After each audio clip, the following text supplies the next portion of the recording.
Ter uma visão ampla e integral das nossas crianças e dos nossos adolescentes é fundamental para que os compreendamos melhor e para que assim possamos traçar as nossas metas e objetivos segundo o que eles necessitam, segundo diante das necessidades vivenciadas por eles e dos comportamentos apresentados por eles também. É imprescindível termos ciência, enquanto educadores, de quais são as situações tóxicas vivenciadas pelas nossas crianças e adolescentes. E quais seriam as suas possíveis causas a curto e longo prazo, se nada for feito, se nenhuma interferência for realizada, se não for dada a devida atenção ao assunto.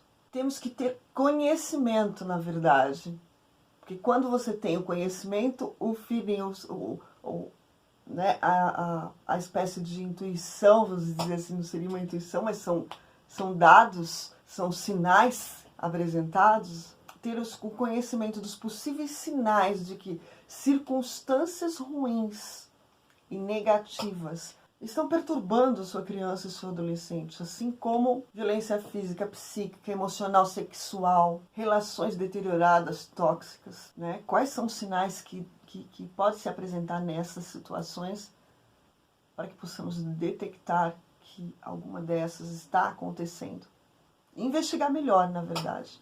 Mas sempre existem indícios e sinais. Mas para isso é preciso estudar e ter conhecimento. Neste vídeo de hoje apresentaremos 4 situações de vivências cotidianas que podem afetar a vida de crianças e adolescentes a curto e a longo prazo. Saia do cubo, se expanda, seja um revolucionário da educação.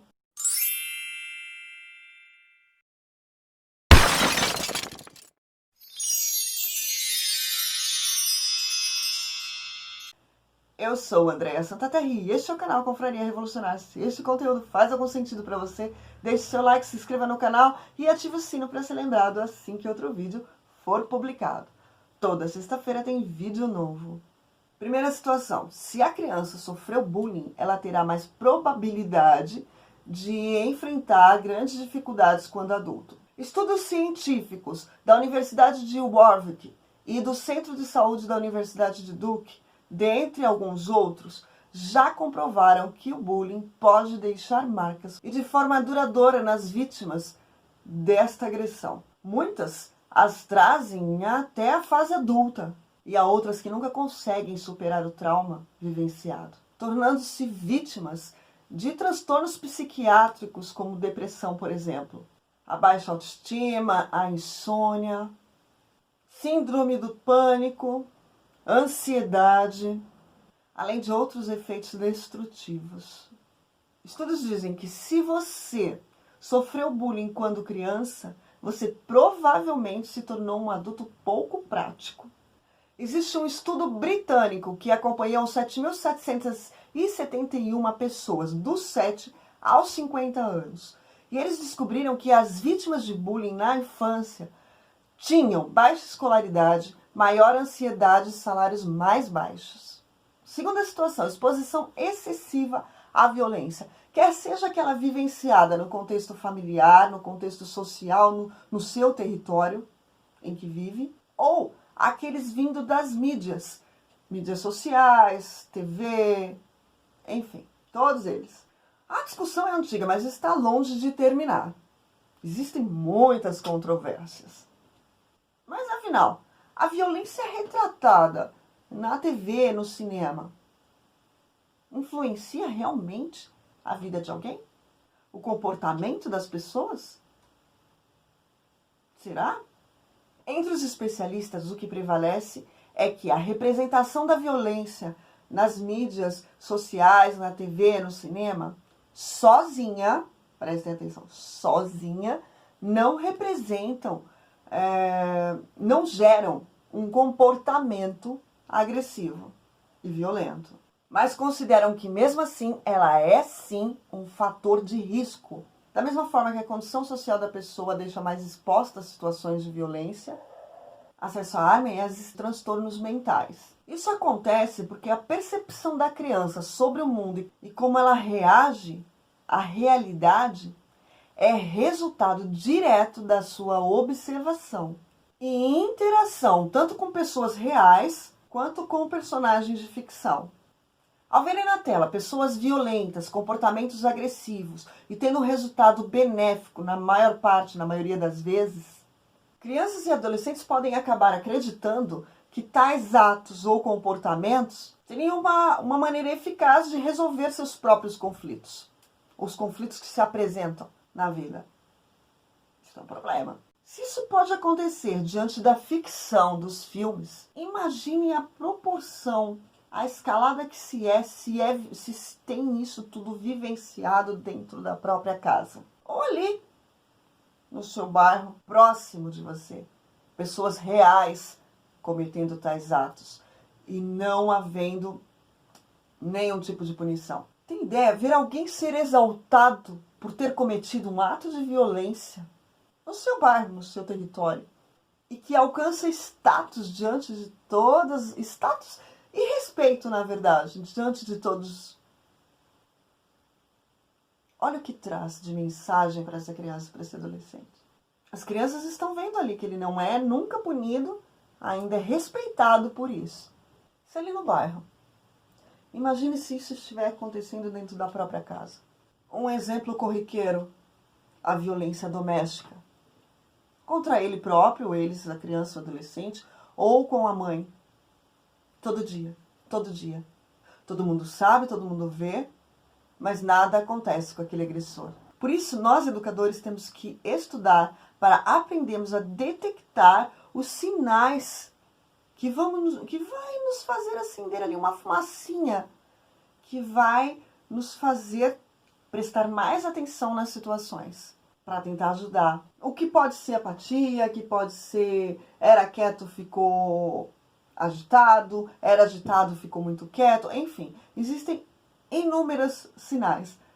A gente que conhece aquela criança, aquele adolescente, a gente percebe os sinais sutis. Mas é bom sempre dar uma pesquisada quais são os comportamentos, quais são as situações e quais são geralmente como essas crianças e esses adolescentes respondem a essas situações vivenciadas, que é o que eles podem, aonde que eles podem nos dar sinais não verbais de que algo errado está acontecendo, para que possamos ajudar a intervir.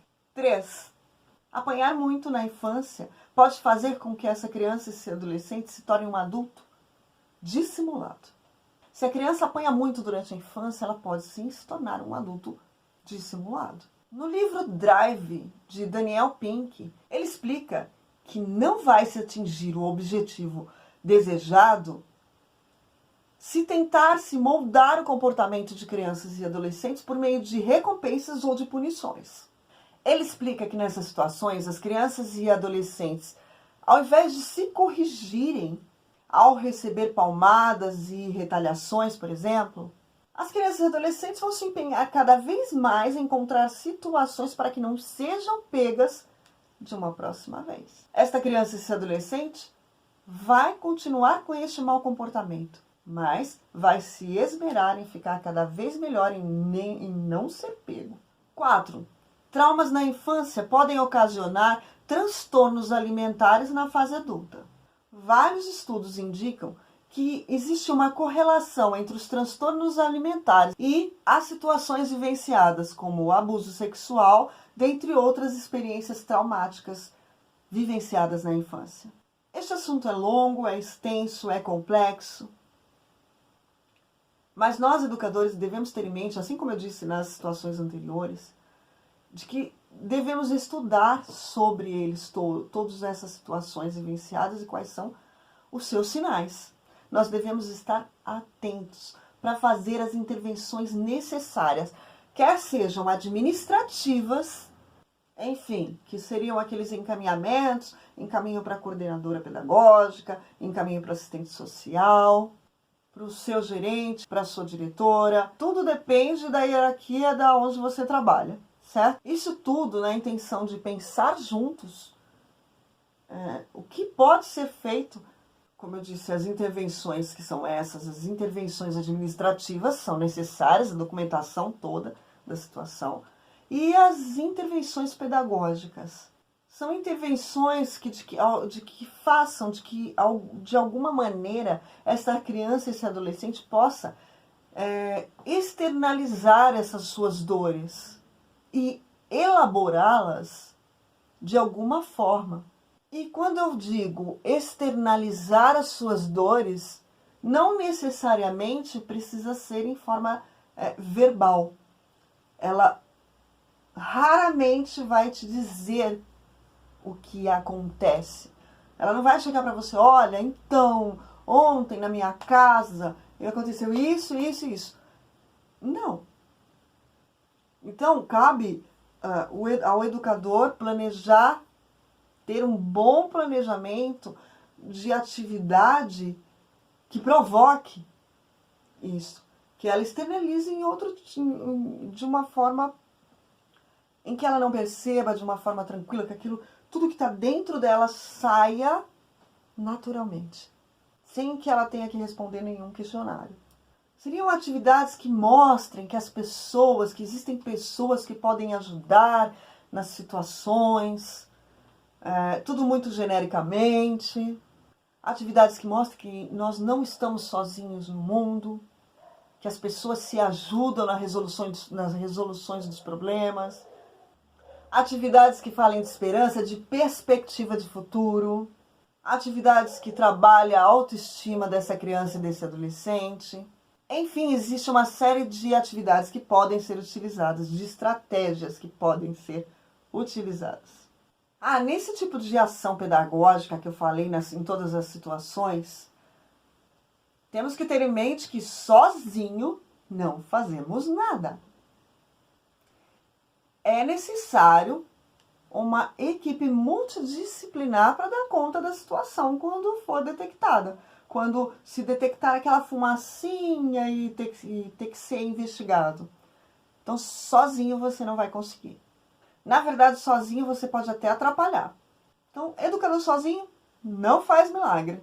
É preciso um conjunto de situações para dar conta da questão. E de profissionais também. O educador tem a obrigação de fazer um relatório quando detectar a possibilidade de que algo nesse gênero, dessas situações estejam ocorrendo.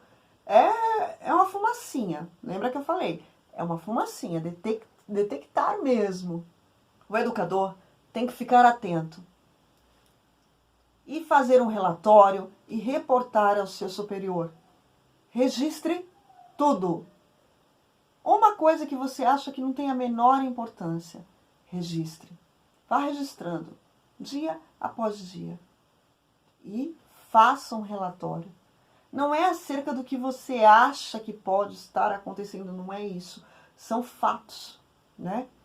Fatos exatamente. Dia tal teve esse tipo de comportamento, no outro dia aconteceu isso, no outro dia a mãe veio falar isso, mas sem o seu julgamento. É um relatório limpo, só de fatos. E a partir daí, outros profissionais envolvidos com essa criança e com esse adolescente vão te ajudar a descobrir realmente o que está acontecendo. Ou se nada está acontecendo. Pode ser que seja nada? Claro que pode. Você pode não dar atenção para aquela situação? Não. Na dúvida, partilhe. Pensem juntos sobre. Saia do cubo, se expanda, seja um revolucionário da educação.